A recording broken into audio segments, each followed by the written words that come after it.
Good evening, fight fans. This is the Radulich Broadcasting Network alternative commentary for Bermane Stiverne versus Trevor Bryan for the WBA Regular Heavyweight Championship.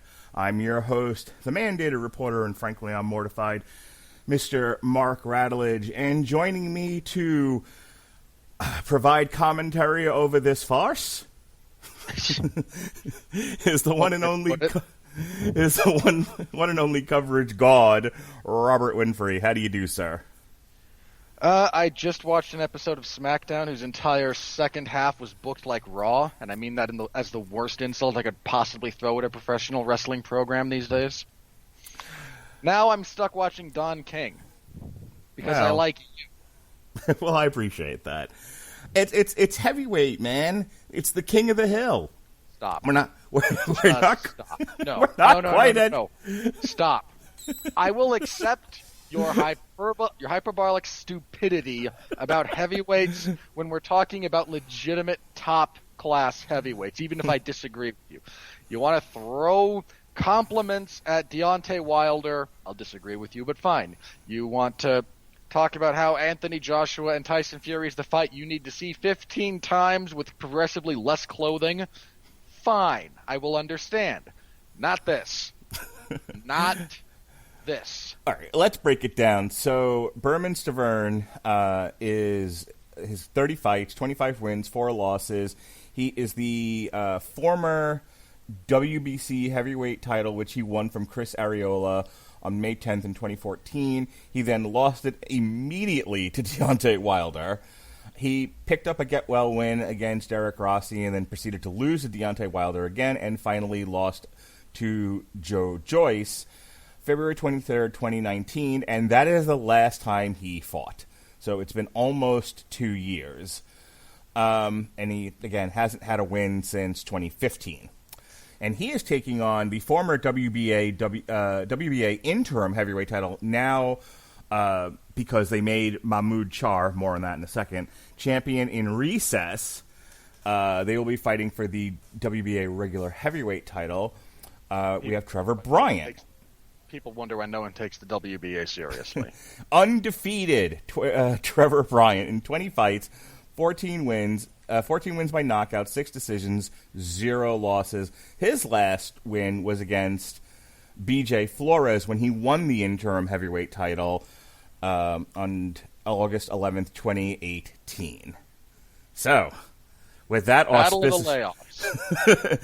auspicious introduction out of the way, I almost hate to ask this because this is more of, like a fun kind of jokey watch-along than it is alternative boxing commentary. But, God damn it, we're professionals, damn it, and we're going to do it professionally. You don't pay me enough to be professional on this. What do you know about either one of these two jokers, besides I know nothing. Okay, so we have no idea how this is going to go.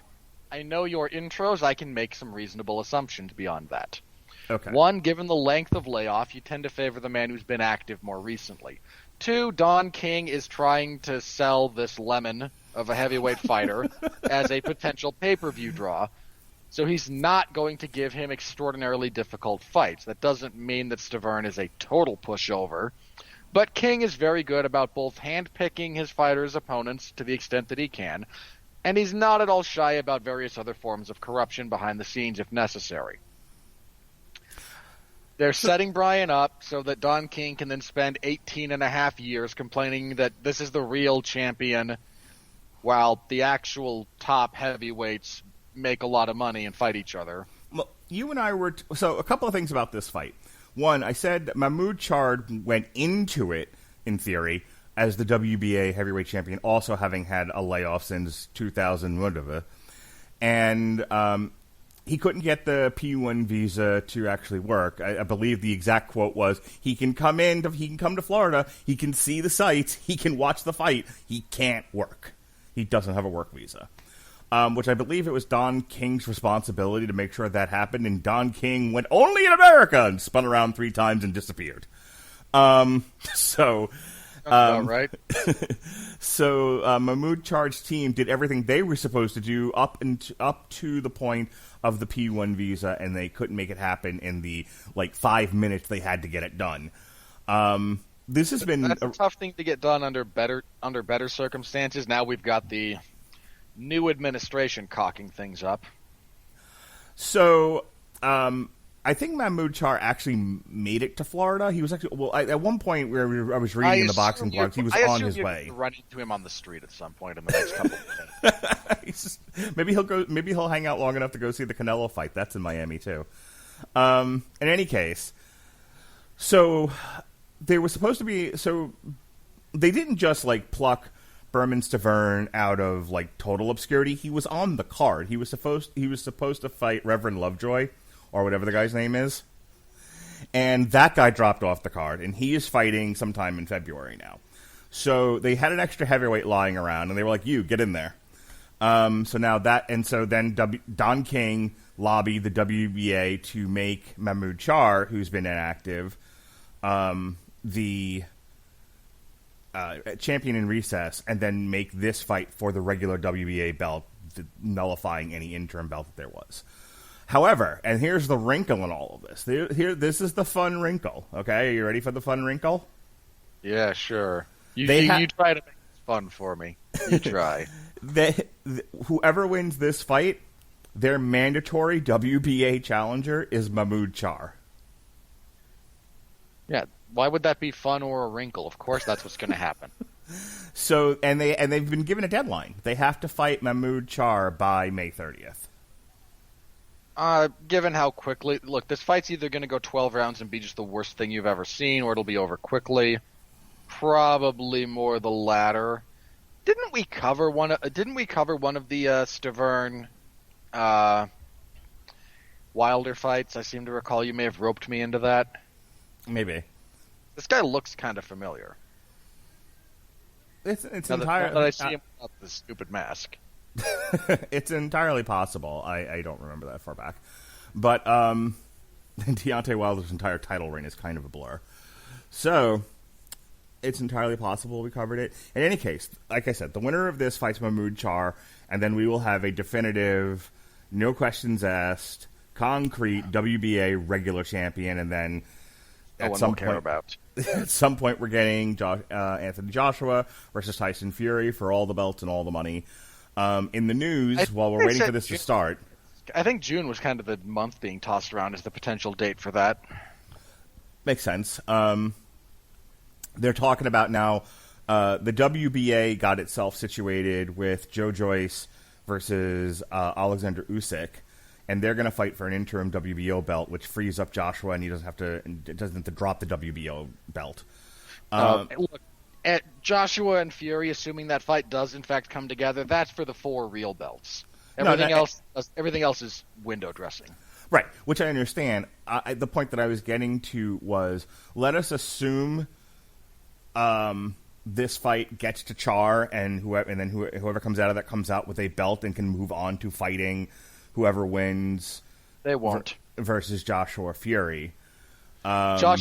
Fury and Joshua are going to be signing at least a 2-fight deal. There will be a quick rematch. Whether it's immediate or the winner winds up taking a mandatory fight in the interim is somewhat up for discussion. Mm-hmm. For God's sake, Stiverne's 43. Well, here's my last point, and then we can actually get into the action here if they ever actually start this fight.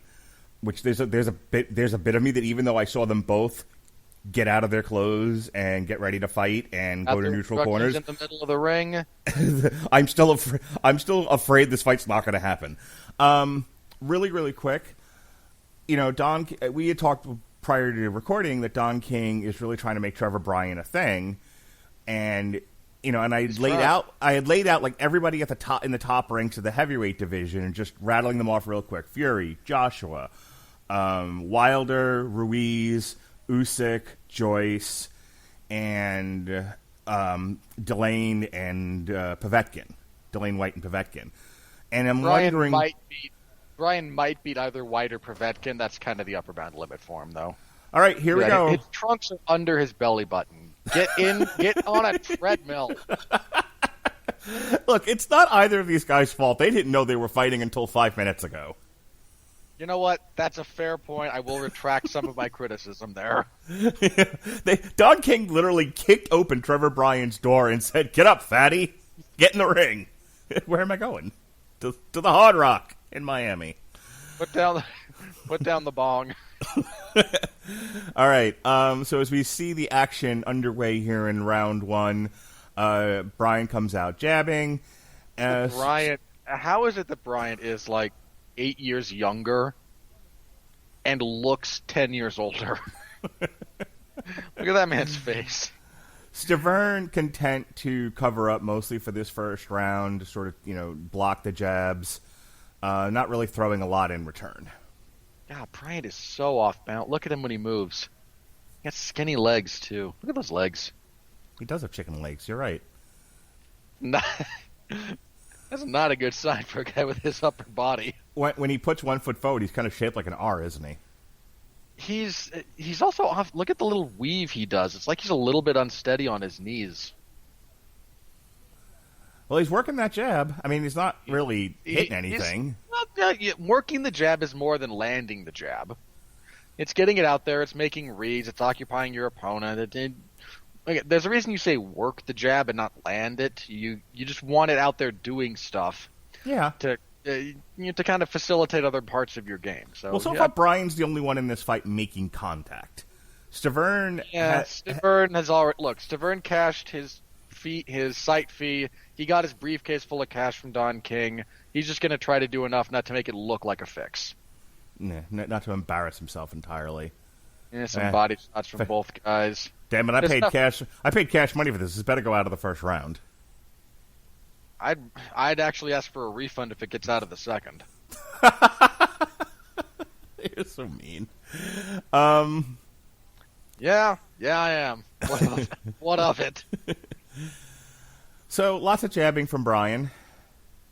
Lots of jabbing. I don't think he's just trying to open up stuff, get a read. Decent enough right there. Yep. He actually threw a right hand left hook combination. That was and I was about to say, I don't even think he's thrown his right hand this entire fight. Off and on, but not a whole lot. Stiverne whiffs on a right. Stiverne actually has the longer reach of these two, despite being a couple of inches shorter. Who put Trevor Bryan together physically? Because that is I'm getting a better look at him now. He is an oddly proportioned man. And that is the end of round one. Obviously, you have to give that one to Bryan. Yeah, look, I give it to Canelo. Let's just say it moved me. Damn it, you beat me to it. Wait, I said the quiet part loud and the loud part quiet. Yeah, it's a shame we're not going to be able to cover that next fight. I'm going to be, I think, okay, that's the weekend that my buddy's in town, so I'm going to be dragged off to a bar somewhere, probably in Orlando.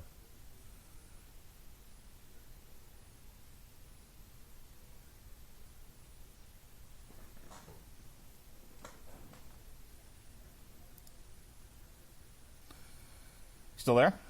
Yeah, I'm here. Okay. But we will be covering the Caleb Plant versus Caleb Truax fight tomorrow night on Fox, and will be decidedly a better production than this. But that's one would hope. We do have to mention the production on this card has been crap. They to pad things out, they aired some old classic fights, which I don't object to. But they aired some old classic fights, then said, and up next, we've got the main event, and then spent 30 minutes showing highlights from the classic fights they already aired. Yeah, they had to kill a lot of time. All right, now these two are mixing it up a little bit more. And Bryan went to the body. Yeah, he must have heard me say that people ask for a refund if this gets out of the second. Bryan went to the body there. Stiverne answered back with some counter shots. Nothing much here. He's shuffling a bit. Stiverne is. He's looking for an opening. Looks like he, somebody in his corner told him, hey, you might want to wake up and fight. Bit of a right from Stiverne there. Glancing blow at best. Goes to the body. Yeah, oh! Nice right. Nice right from Stiverne. Bryan countered a couple of lefts. Yeah, he got two good shots on Bryan, and Bryan looked at him like, hey, who's supposed to be winning this fight, me or you? Ease up, kid. you know what's a work? Stop hitting me, you mark. Those are wrestling jokes, everybody. Another jab from Bryan. Yeah, Bryan going to try to settle this down again. After that, I don't think he wants that kind of, power punching infighting fight here. He's better off at long distance, trying to wear the guy down. I'll tell you what, the way Stiverne is winging those hooks, like, he should, when he's done here, call up the guy that runs bare knuckle boxing. Yeah, if you can get a hold of him as he's being indicted. Is he really? I don't know. I assume. Any reason he shouldn't be? Hey, listen, man. I got tickets to Knucklemania next week. It's going to be fantastic. It's going to be better than WrestleMania. Okay, that's a low bar to clear at this point. And I'm still not sure that's accurate. And Brent backing up a little bit. He's a little bit better going forward, mostly because Stiverne off of his back foot has very little to offer. Now, Bryan's kind of letting Stiverne back into this by being the one backing him.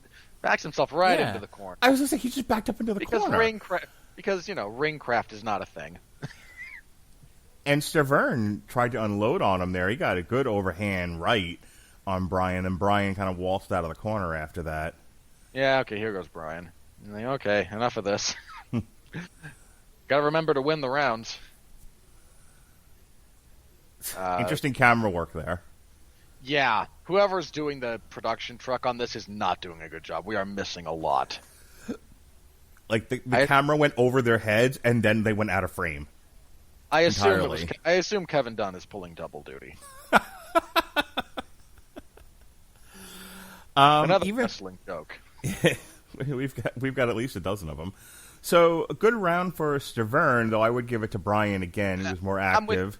I'm with you there. I'd still give it to Bryan, but much better from Stiverne. He seems to actually be interested in fighting this time around. Well, I'll tell you what, where Stiverne was successful in that round was he landed some good power punches. I mean, he rocked Bryan once or twice during that round. Bryan was able to, Bryan's got at least, as far as this fight goes, got a decent enough chin, and he's able to stand in there and take it. But I'll tell you what, man, he took some good punches there from Stiverne. Stiverne's really stepping down on his punches. Yeah, But that's the thing. He's not really doing any work. He's just like, well, let me see if I get a lucky punch here. Yeah, that seems to be his whole strategy. It's not a tremendous amount of setups or investment in terms of where he's going with his punches and whatnot. But he's reminding me of like Roy Nelson in his prime. It's mediocre heavyweights. They all kind of fight like this. Yeah. Where is Roy Nelson these days? He's still fighting for Bellator? Either that or he retired. I don't know. I genuinely don't know. Bryan tries for a left uppercut. Didn't quite hit the mark. He's backing up again, which is not a recipe for success. Why do you think he's doing that? I don't know. Stiverne off of his back foot has not offered much of anything. Coming forward, he's doing this. This is a weird strategy because the guy is trying to plant and throw power punches, and so he backs himself into a corner, giving him an easier target to hit. And both men with some body work there. Bryan leaves his head wide open when he's throwing those body shots. If Stiverne can time one of those. He had a good Bryan with a good double jab there. And yeah, when he's able to find it, it's kind of working for him all right. So I am a little anxious here for Bryan because his entire strategy seems to be to circle and fight off his back foot, which I don't think is a great idea. I don't think he's got the speed for it. Neither of these guys has the speed for anything. It'll be 12 rounds of this. Yeah, Bryan worked. Unfortunately, Bryan seems to be thinking now that, well, if I want to use my jab, I have to do it backing up, which is not true. But I don't know. Maybe he just wants to take a couple of rounds, try to let Stiverne punch himself out a little bit. But this is left hook there from Stiverne. The amount of backing up that Bryan is doing is not really conducive to success. Stiverne is very dependent on those hooks, and he is hoping one of them lands hard enough that ends this early. Yeah, he's not even much of a combination guy. I don't think he's thrown 3 at a time here. But I mean, Bryan, at least putting together more of his punches. Now he's got Stiverne on the ropes. Did you see that Bryan went really wide with his hands? Like he threw what looked like a body shot, and then his left hand went to Albuquerque for some odd reason. Yeah, that was weird. I mean, Albuquerque's nice this time of year. Sure. And it's, not in the ring with these two. I'd be if I were part of his anatomy that was going to be judged on this, I'd be trying to get out of this too. Another double jab from Bryant. Stiverne's jab is starting to find the target a little bit as that round ends. All right, Stiverne. I actually think Stiverne took that one. Might have. He landed a body shot there right as the bell rang. So we're probably either 2-1 Bryan or 3-0 Bryan, but Stiverne does seem to be coming on a little bit. The Stiverne's not lying down, though. I'm reminded of I think not Ruiz. Who was the guy that Deontay Wilder fought before? Luis Ortiz. Yeah, Ortiz. So in the Ortiz fight, I remember we did call that one, and Ortiz was winning almost every single round until Deontay Wilder knocked him out. I think I had him up 7-1. Yeah. I forget what round that knockout came, but yeah, Ortiz was fighting really nicely, and then just walked into the right. Boom. Yep. Dropped him like he shot him. But that's what I was thinking about as we were watching this. I mean, this is not Deontay Wilder or Ortiz, but same kind of thing where if you're not careful and you think you're going to get a knockout and a knockout's not coming, you could end up losing a decision. That's very true. Although, again, if Stiverne goes the distance and loses a decision, I don't think he might consider that some kind of a moral win. Mm-hmm. And again, trying to work the jab. I don't know why he keeps trying to go to the uppercut. Speaking of uppercuts, there's one from Bryan. Check left hook there from Stiverne. At least make an effort to get your punches above the belt line. Come on, man. He punched him in the thigh. That was just sad. Well, the ref didn't see it. It didn't happen. That's how that works. No, it happened. Right hook there from Stiverne. Oh, yeah. Stiverne doing a decent job of punching on the break when they clinch up, which is a nice skill to have.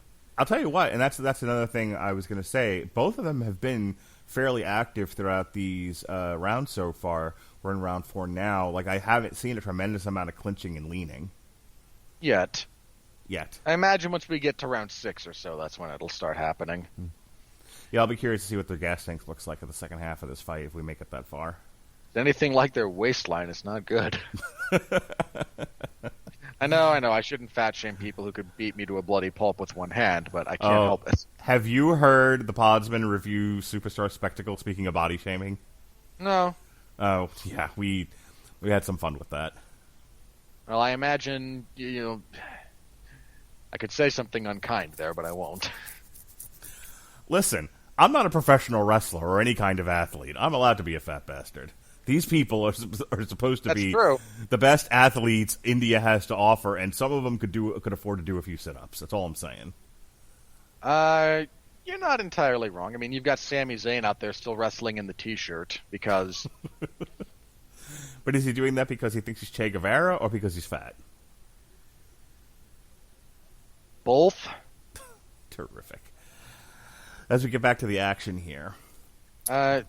Some decent... Ooh, that was a decent right to the body, but here comes Bryan. Yeah, Bryan Stiverne's really only dangerous for one punch at a time, maybe two, and Bryan's kind of keyed into that, so he lets him take the big swing and then returns, 2 or 3. Which is not a great idea, because you never know which one of those is going to push a button in, especially when you've been off for 2-3 years. That's true. Jeez. We opened the round saying, I haven't seen a lot of stuff to indicate that they're too tired. Well, by the end of that particular 3-minute interval. Yeah. I'm starting to see Stiverne. Ooh! As I was about to say, Stiverne looks like he's sucking wind, and he nailed Bryan with one. Suck wind and still throw a decent hook once in a while. Which he did. He nailed Bryan with a hook as the round was ending. That was a nice left. So who do you think won round 4? It was going Brian's way until that last punch, man. That might have been enough. We might be 2-2. I think in an active round, though, you can't just give it to the other guy for one punch. I think Bryan was active in that round, was making contact, did the work, and he just got caught there at the end. And he didn't go down, so I don't think I would give that one to Stiverne. Look, as long as you share with me whatever cash Don King is sending you to simp for this guy, then I will. Just give me a. Bryan did not land as well as I thought he did watching that live. So again, 2-2 or 3-1. Okay. As we head into the 5th. Time does in fact continue to pass.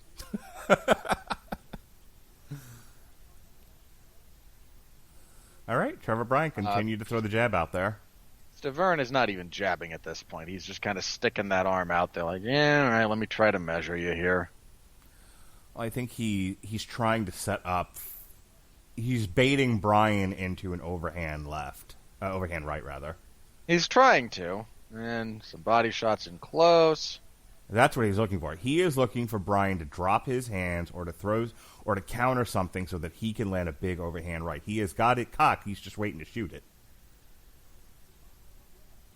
And in the interim, he's sucking wind at this point. Yeah. It's visible. His only hope is that, okay, by the end of the next round, maybe Bryan will be as tired as I am. Yeah, I am. His mouth is wide open. I am waiting for his mouthpiece to fall out. Well, you get a good professional mouthpiece, they don't do that. Do you think he has a good professional mouthpiece? He hasn't fought since Reagan was in the White House. That's not true.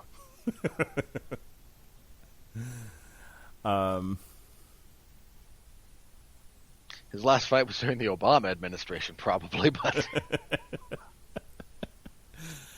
Only in America. That's my joke about Nick Diaz anytime people bring him up in MMA circles. Like, his last win was during the first Obama administration, right? Oh, Stiverne's is kind of in, all right, I know this is about to end, but I'm going to drag this out as long as possible to punish the viewers. All right, so that was a very high overhand. That was more of like a windmill punch. That's mostly what he's been throwing. There was an okay right from Stiverne there. He threw another right, but he lost his balance in the process. He went foot over, like he crossed his feet or something. And we're on the ropes now, and Stiverne is just kind of one big shot, and he either takes 2 or 3 to set up trying to throw his one big shot, or he throws one big shot and then eats 2 or 3 in return. It's just not a recipe for success. So Bryan's corner at least, must have said to him, hey, this guy doesn't have much left in the gas tank. Go for the body. Take his lungs out. He's actually been doing a decent job of attacking the body throughout the fight thus far. He's just putting more emphasis on it here. Mm-hmm. Trying it in close. And there's some jabs from Bryan. Yeah, good close-in combination from Bryan there. Very even aggressive. Andy Ruiz killed this guy. Andrew Ruiz apparently is quite svelte now. He's got himself into pretty decent shape. After he gained, 10, 15 pounds between title fights? Well, in his own admission, he didn't think he was going to win the Joshua fight. I think he was like a replacement for whoever Joshua was supposed to fight in the Garden. No. That's not the point. You win the belts, the champion has an automatic rematch clause. Okay, well, what I was going to say was, his story is he didn't think he was going to win, and he was so elated that he won, he celebrated, and the celebration never stopped, unfortunately. And before it was too late, he found himself back in the ring with Anthony Joshua. That's his story. Well, that's the story of a lot of people, especially a lot of stupid people. I'm not saying Andy Ruiz is a Mensa student here. I'm just saying that's what, again, in somewhat defense of Andy Ruiz, the same thing happened to Roberto Duran. When he beat Sugar Ray Leonard, Leonard wanted that rematch as soon as possible because he knows, I think he's talked about this publicly, he's going to be down in Panama partying. I'm going to be in the gym. Let's not give him a chance to kind of recoup from that. All right, here we go. if you're in that and you win the biggest fight of your life, you know there's going to be a rematch because it's in the contract, and you show up and you perform like he performed. Like, yeah, a little bit of public shaming is motivation. Not the worst thing in the world. We are in round 6 here. There are 30 seconds in. Bryan working consistently. Yeah, Bryan's had a decent. He's had a pretty, like you said, consistent output. It's not huge, but it's been pretty solid work. Yeah, this isn't the embarrassment we thought it was going to be. I've seen worse. Well, Hey, no, I've seen worse. Allow me to. It's not a squash match. Right. It's not a bum fight. Neither one of their pants have fallen down. True story. That happened on a PBC undercard. Yet. Though, as I say this, it looks like Bryan's shorts might be going down. I know. Oops. That's why I said yet. Plenty of time for that to happen. I will never forget that. It was a heavyweight undercard, and we're talking about like a guy that makes these two look like fucking Victoria's Secrets models, and his shorts kept falling down, and his ass was hanging out, and the ref had to keep pulling up the shorts. It was embarrassing. I feel bad for the ref, man. Yeah. The clinching has started. Bryan catches him straight in the mush. Yeah. Stiverne seems to have caught a bit of a second wind here, if nothing else. He's not as... He doesn't look as gassed as he did earlier. Yeah.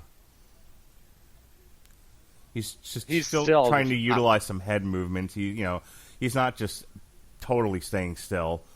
But Bryan's, his output has fallen in this round. He's not quite... The last, 30 to 40 seconds in particular, yeah. Yeah, he's been content to just sort of circle around Stiverne, not really throwing much of anything. The occasional jab like he just did, but yeah, his output has fallen. Fairly dramatically, actually. He's now just kind of jabbing on occasion. Mm-hmm. But, yeah, I wonder if he's getting... Again, like, if Stiverne's big hope was, give it another round and a half and he'll be where I am now and then. Nobody beats me in a mud fight. Well, if Stiverne is counting on Bryan's gas tank to give out, that's not the worst plan I've ever seen. Especially for heavyweights. Yeah, it's really not. Well, if your whole game plan was to not get knocked out, wait till the later rounds, plant your feet, and throw power punches, if his wind is up, and like he doesn't have much of it, and he's dropping his hands and he leaves himself open, he might get tagged on the button. It's possible. So, what are the Vegas odds that if Stiverne ends up actually pulling the upset and winning the title tonight, that Don King just shoots him in the middle of the ring? Vegas odds on Don King committing murder on live television? Yeah. Pretty low. Vegas odds on Stiverne getting into a car crash, put air quotes around that, in a week and a half? High. Shot in a hotel lobby in Miami, like you do? Oh, wait, right through the eye. That was Vegas. Never mind.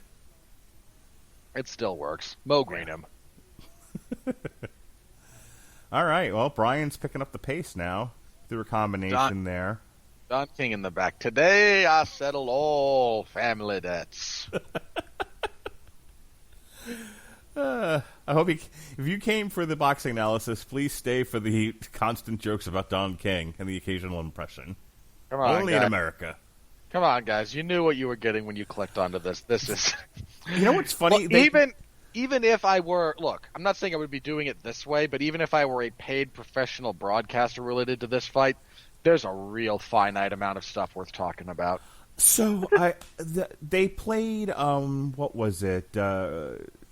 Chavez versus who earlier? I forget who. So they were actually saying, like, I've listened to our previous podcast, and the selling point would be the brutal honesty, and that is a selling point in my opinion, because I think part of the reason why we started doing this was a lot of the commentary just seemed to be sell jobs on whoever the star was in the ring, whoever the A side was. I'm like, well, no, we're going to call it as we see it. Brutal honesty. And I'm listening to them call that fight, and it's like, well, apparently we don't have the market cornered on that, or at least, we might now, but not back then. Because they were... Back then, there was a lot more honesty on broadcasts like that. Dude, they were like, "This fight sucks." Flat out said, one of the commentators flat out said, "If you're a casual boxing fan, you're hating this right now. Now, if you're an actual boxing fan, you're noticing the technique and you're enjoying it. But if you're just a casual boxing fan, boy, you bored out of your mind." And I was like, "Ah!" I had the vapors. I was like, wow. Back in the day, there used to be honesty. Well, or at least closer to honesty. Oh, nice right from Stiverne there. He's sucking Bryan into a bit of the old blood and guts mud fight, and that is not to Bryan's benefit. He jammed a left right into his chin there. Like, it was less of a punch and more of a like he just placed the glove on his chin and just shoved him. Get away from me. He stiff-armed him. Go over there. I don't like your chin. Stiverne definitely getting his second wind, starting to move a little bit more. Yeah. I've liked Stiverne's body and head movement. I mean, yeah, don't get me wrong. It's not the world's greatest I've ever seen, but I mean, it's more than I was expecting to see in this fight. That's fair. I mean, he's not Floyd Mayweather in there or anything, but, he's like he ate Floyd Mayweather. He's absolutely been shifting his shoulders. He's been moving his waist. He's been ducking. He's been bobbing and weaving his head. Like, he's not just sitting there taking punches. Unfortunately, his lack of activity is hurting him. We're probably, 5'2"? Yeah, something like that. For Bryan? Because that's the thing. Bryan, aside from the one round he seemed to take off, 1 or 2 rounds, he's been fairly consistently active.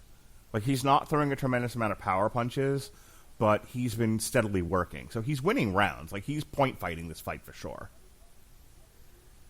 The problem is he's fighting a guy who's knows he's not going to win a decision. Bryan could fall down dead, and he still would lose a decision. It would at the very least be a draw. And so he's trying to take Bryan's head off. He just can't seem to find the right opening, or Bryan's tougher than he's given him credit for. Both. Maybe Don King shorted him on the on the payout to take the dive. So instead he's going to make him actually kind of work for it. Stiverne trying to back Bryan into the corner again. That was working for him earlier. I wish he'd do more of that. His feet aren't what they used to be earlier, so you see how slow he is to kind of follow up and cut off Bryan as Bryan sort of just lists lazily to his own left.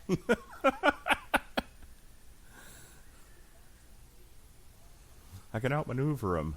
That's your maneuver? I know some maneuvers. You listed lazily to the left. But we're not in the same place we were, are we?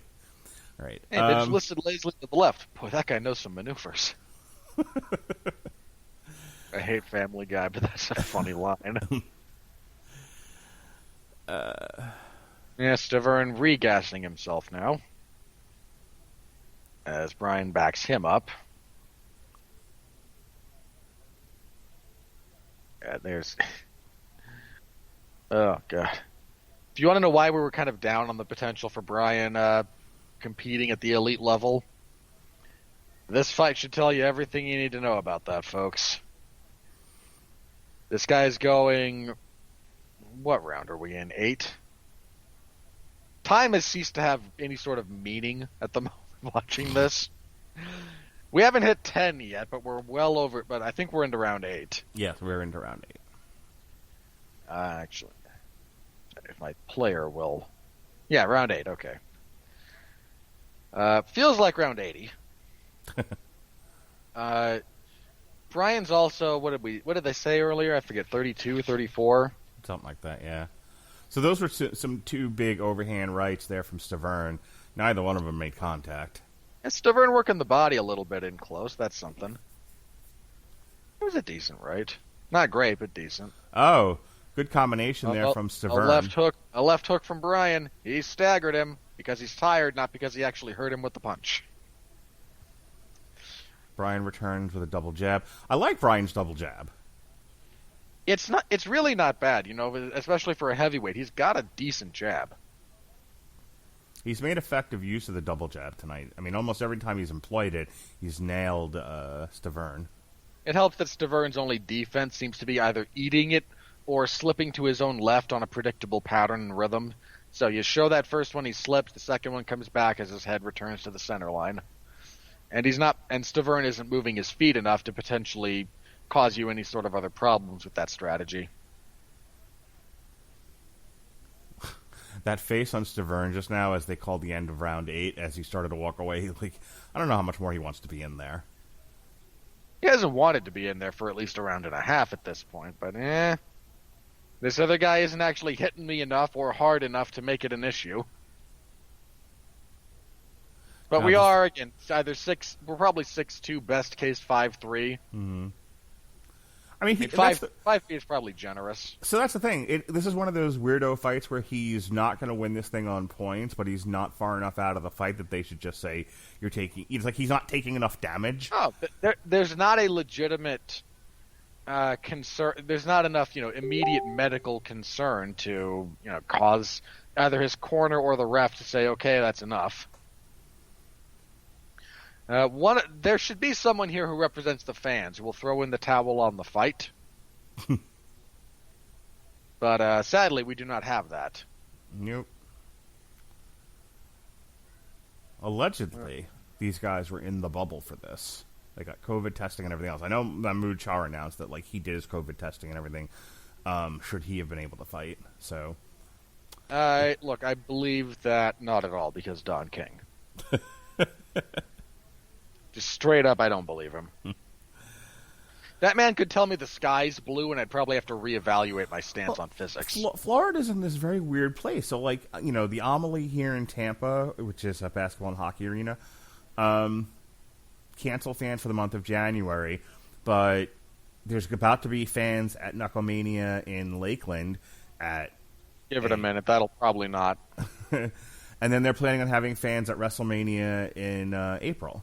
Which, granted, is a few months away, but it's just a weird thing that, certain things we're doing crowds, certain things we're not doing crowds. The Canelo fight in Miami is allowed to have fans. Well, that's Canelo, you see.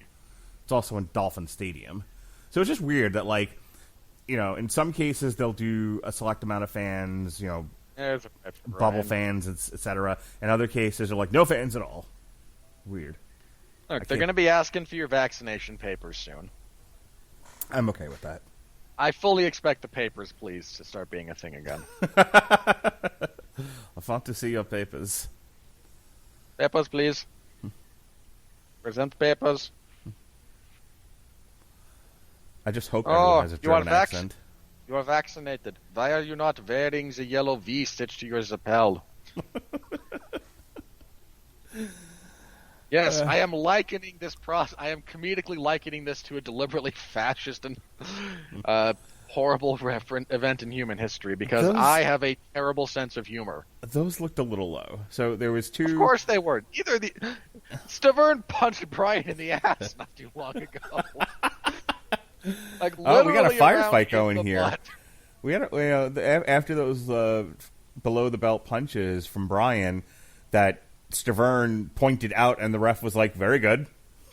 Stiverne was like, "What the fuck, sure, dude? Do you not understand who signs my paychecks?" So then there was a bit of a firefight there. They both kind of threw leather pretty quickly. There was a handful of combinations on both sides, and then they separated. And now we have a nice headlock.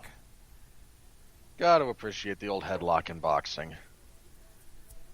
Yeah, more clinching. Not a lot going on here. They trade in close, and Bryan avoids some hooks. I don't want to be in that close with Stiverne. There's a couple of good rights from Bryan there at the end of the round, though. He got staggered right as the bell. Okay, this isn't looking good for Stiverne. He got staggered right at the end of the round there, and he might have been saved by the bell. Probably to some degree. I mean, I wouldn't say like 10-8 Saved by the Bell, but... No, but he definitely was staggering there. He got tagged pretty good there. He was starting to turn away from Bryan, and but the bell was ringing at that time, so it's like you could make the argument he turned because the bell rang, but you could also make the argument that Bryan turned him from, hard punching. Yeah, we get some of the low blows on the replay. Again, both men just like, hey, what the suggested targeting guidelines, not actually rules. Meanwhile, the ref is clearly from AEW, just there for effect. A professional wrestling referee would actually know how to add to the spectacle. This, yes. He's just hanging about. I don't think he's broken them up. I don't think he's given any warnings. I have forgotten the referee was he's just there, slightly out of frame. Allegedly. He's probably in a hammock taking a nap, just underside for the hard cam line. This old guy is almost as tired as they are just from walking around. Bryan, of course, not actually pressing any potential advantage he may have gleaned from that flurry at the end of the round. Yeah, that's a decent combination from him, but not great. Stiverne returns fire to the body. Credit in the world to Bryan. He's still got some snap on his punches. He absolutely has not punched himself out. No, and Stiverne hasn't really done the kind of things you want to do to slow down a boxer's shoulders. When you clinch, you want to lean onto the arms. You want to make him carry your weight, and he hasn't done that when they've clinched up. He's still keeping a fairly decent guard up. He's not totally dropping his hands when he throws. I have to say, as much as we're making fun of Bryan, he's not doing, for this level of boxing, he's not doing bad. Congratulations, you're looking pretty decent against a 43-year-old guy who hasn't won in 7 years. I am trying desperately to shine up a turd. Didn't the Mythbusters prove you can't do that? Sure. Ugh. Just, Stiverne just leaned over and with the punch. Yeah, he's falling apart here. And so I'm wondering if Bryan in his corner see what we're seeing, that Stiverne is kind of ripe for knocking out. Sure, but Bryan doesn't have either the capability or the gas or the wherewithal or whatever to actually make it happen. We've gone 10 rounds. Why not the last 6 minutes? Well, and here's the other thing about it, and I've seen enough boxing over the last couple of years to know that this is the thing, that some guys don't want to take any chances. They know they're going to win on points. And so if they can just be active enough and not take any stupid chances, not let themselves get open and knocked out, they know they're going to win the fight. So why take a chance? Why go for the knockout if it's not totally there? And look, to be fair, I understand that particular bit of logic. It's easy enough for us to say this. We're not the ones either tired with our physical health and financial security on the line. Right. And look, we can make fun of the WBA, and rightly so, all day long, but, this guy, I'm sure backstage was promised, big things if he can just get past this. Well, it's Don King we're talking about. Big things were intimated, but never actually contractually mandated. Well, you know what I mean.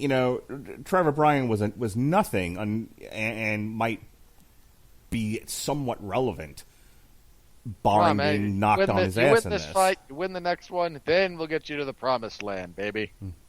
Well, that's an absolute truth. As we said before at the top of the show, he has to get past this, and he has to get past Mahmoud Char. Unless Mahmoud Char retires. Even if he beats both of those, even if he wins this, which he looks to be winning this fight, even if he beats Mahmoud, which not a given, but even if he does, no one, and I mean no one, is going to be falling over to watch this guy fight anywhere near the heavyweight title picture when we've got Fury, Joshua, Wilder. Ruiz is kind of an outside shot, and more specifically, you've got Usyk making waves now. Mm-hmm. The winner of Povetkin White will have a claim ahead of this guy. He's got 3 more fights I probably would not. I would actually wonder if the WBA makes. He's had enough. Oh. Brian is like. Brian is clubbing on him. There, down goes Stiverne. Down goes Stiverne. Down goes Stiverne. You couldn't have done this earlier, Mr. Bryan, and saved us all from from like 9 rounds of this. 6 rounds, certainly. Yeah, he went roadhouse on him there. And here he comes again. And he's swinging. He's not landing, but he's swinging. He went right to the body. He goes to the head. Remembering his technique. And the ref will intervene and save us all here in a moment. Yeah. Oh, well, no, Stiverne's fighting back. He's not just taking punches. Please, old man referee. And he's down. We're done. He doesn't want to get up. Yeah, you're a second ahead of me, but yes. He went down on his back. I can't see this going any further. He's up. Does he want it? The ref should stop this. There's no reason for this. There's no reason for this to happen. Why? Why would you do this, Mr. Referee? He looked like he was about to sit on the turnbuckle. Mr. Referee, why? Why did you let that man... He didn't need to take it. He's going to get knocked down a third time, and they're going to call it. Okay. That's it. That We're done. was so unnecessary. All right, your winner and new WBA regular... It pains me to say that. Regular heavyweight champion. No. Let's again, biting honesty, right? Brutal honesty. Yes, sir. Your winner and still member of the WBA roster. Your winner and WBA regular heavyweight champion, Trevor Bryan. Next up, Mahmoud Char. That title belt and $15 will get you a cup of coffee at Starbucks. Well, here's what I'm wondering. They have to get him to fight Mahmoud Char. That was the deal they made for this. He has to fight Mahmoud Char next. A fight like 100 years in the making. And let us assume for just a moment, in an alternate reality where Mahmoud Char can't fight for whatever the reasons are, can't get to the U.S., can't get the work visa, doesn't want to fight, falls into a ditch, whatever.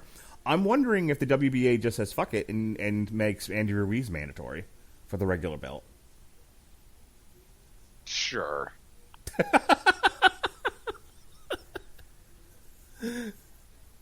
I could see that happening. Okay, my response is the same. Okay. Look, my comment was not anything related to the feasibility of your suggestion. Okay. It was just, sure, no one cares. Stranger things have happened in fighting. Of course. That would not be a strange occurrence by any stretch of the imagination. Yeah. We get a replay of this referee doing a horrible job protecting one of the fighters. At this point, I just assume it's racism. Hit him again. Hit him again. God, I hate black people. Hit him again. We're gonna get this demonetized so quickly.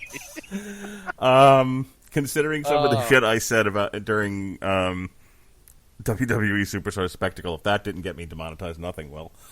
All right, folks, that is our alternatives, as we like to call it, commentary for Bryan versus Stiverne for the WBA regular heavyweight championship of the world.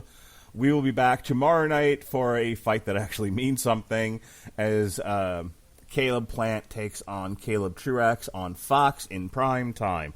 We'll bring you more alternative commentary. Go ahead and do your plug, sir.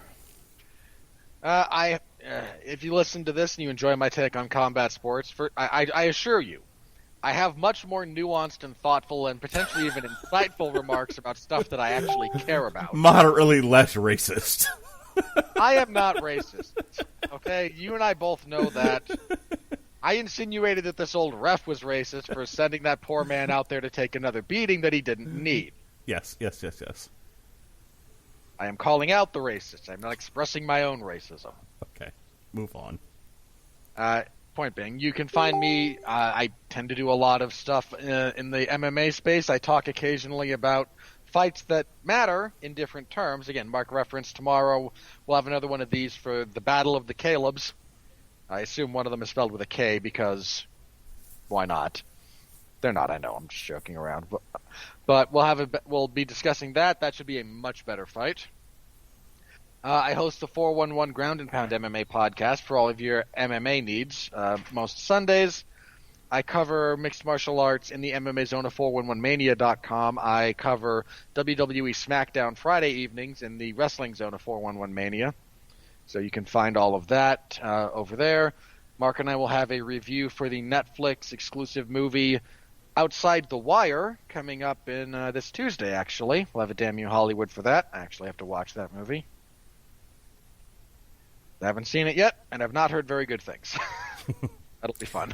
Well, we'll be debuting a new segment. We will no longer be doing the money. We might talk about some money, but we will not be dedicating an entire segment to the money. We're going to be doing in the movie news.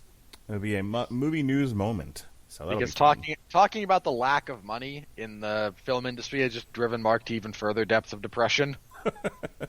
So to save his mental health. All right. So Robert covered some of the stuff we got going on. This past week, we did The Chilling Adventures of Sabrina, issues 6 through 8, Chilling Adventures of Sabrina, Part 4, the aforementioned WWE Superstar Spectacle, Labyrinth, Welcome to the Absurd Circus, Looney Tunes Season 1C. Next week, we're reviewing All Hail Megatron with Cole Marentet, the aforementioned Outside the Wire review. We'll be reviewing the Royal Rumble, Weezer, OK Human, which just released today. This is we reviewing the Royal Rumble. I'm genuinely curious. We, myself, Chris Bailey, Chris Sheehan, and in theory, Sean Comer. Okay. And then finally, myself and Chris Bailey will be reviewing AEW Dynamite Beach Break, featuring the nuptials of Penelope Ford and the beautiful, the handsome, the marvelous Kip Sabian. Why? What do you mean, why?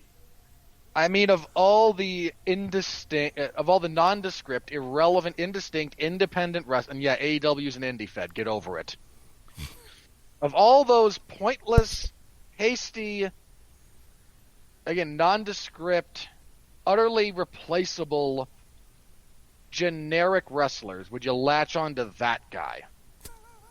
All right. Thank you for joining us here for alternative commentary for Stiverne versus Bryan. For Robert Winfree, I'm Mark Radulich. Be well, be safe, and behave.